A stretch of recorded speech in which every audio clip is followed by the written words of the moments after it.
Bonjour, nous sommes à Saint-Coulon, entre Cancale et Saint-Malo. C'est ici que Guillaume Héon de la Villebague a construit sa malouinière. On va voir ce que c'est qu'une malouinière.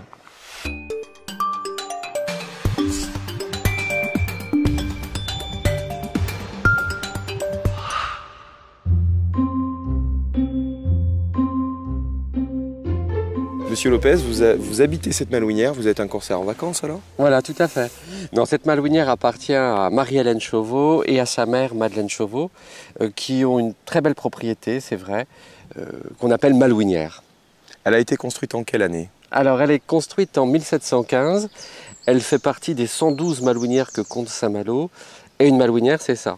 C'est une symétrie parfaite, avec des cheminées en pignon qui défient les lois de l'équilibre, des épis de faîtage en forme de pot à feu qui couronnent les toitures, et ce bandeau de granit qui délimite comme ça l'étage. C'est une des plus grandes? Elle fait partie des 10 plus grandes. Vous en avez 112 et elle fait partie des 10 plus grandes.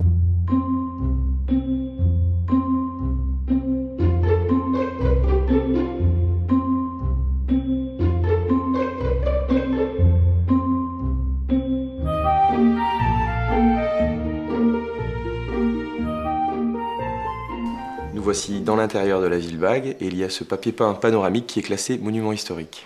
Oui, c'est un papier peint qui a été posé sur ces murs en 1810 par le marquis de Penfentenyo de Chez-Fontaine. Il avait épousé la dernière Héon de la Villebague.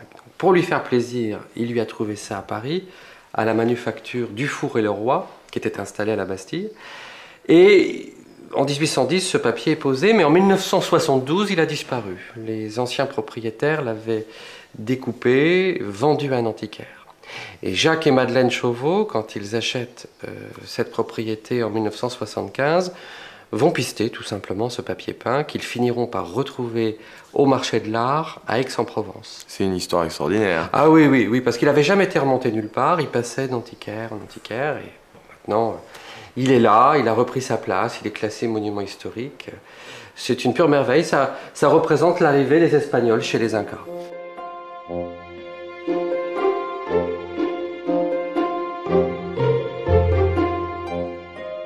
Ici c'est le fumoir, c'est ça?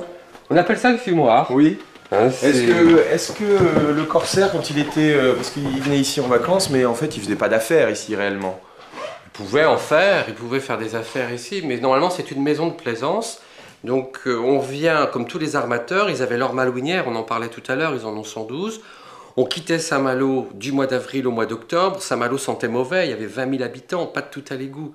Donc ici on venait avec madame, les 6 enfants, les 26 serviteurs, mais je le disais tout à l'heure, il ne fallait pas que la malouinière soit à plus de 2 heures de cheval de la cité corsaire, de manière à régler les affaires le plus vite possible, quand les bateaux reviennent des Indes, de Chine, d'ailleurs.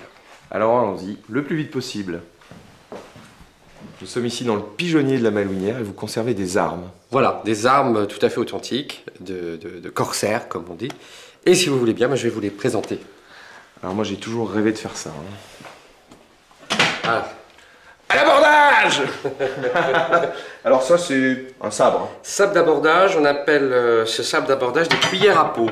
Cuillère à peau parce que vous aviez autrefois le pot de cuisine dans la cheminée, la grosse cuillère pour tourner la soupe ou le ragoût. D'accord. Ils ont pris les cuillères, coupé les manches, adapté la louche au sabre.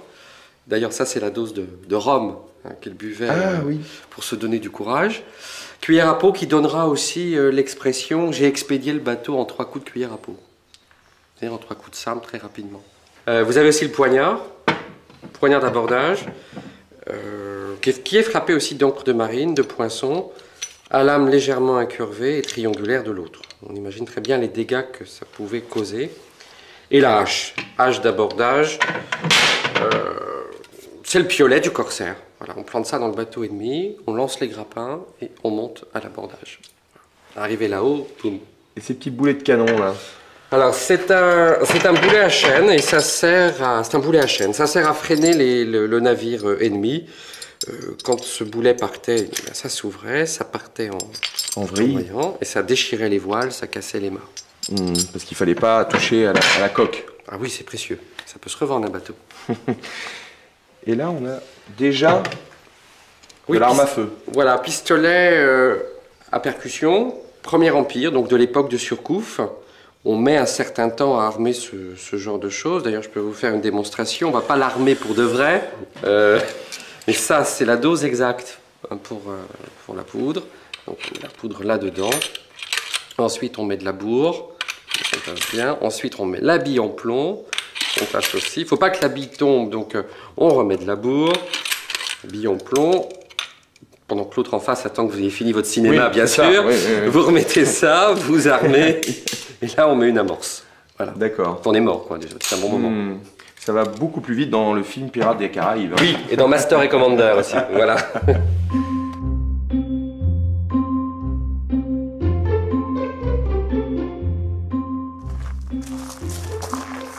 Et les corsaires n'étaient pas des êtres sans foi ni loi, puisqu'ils conservaient des chapelles. Oui, voilà, la chapelle Sainte-Sophie, que vous allez voir, qui date du XVIIe siècle.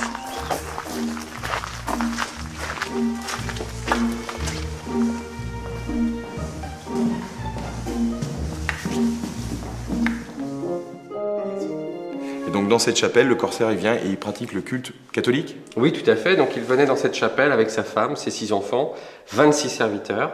Ce qui est pas mal d'ailleurs. Oui, c'est bien. Et dans cet hôtel, enfin il y a l'hôtel, le retable, vous avez un passage secret qui a été aménagé pour cacher monsieur le curé pendant la Révolution française. Et comment ça marche? Eh bien tout simplement comme ça. Allez, je vais me cacher.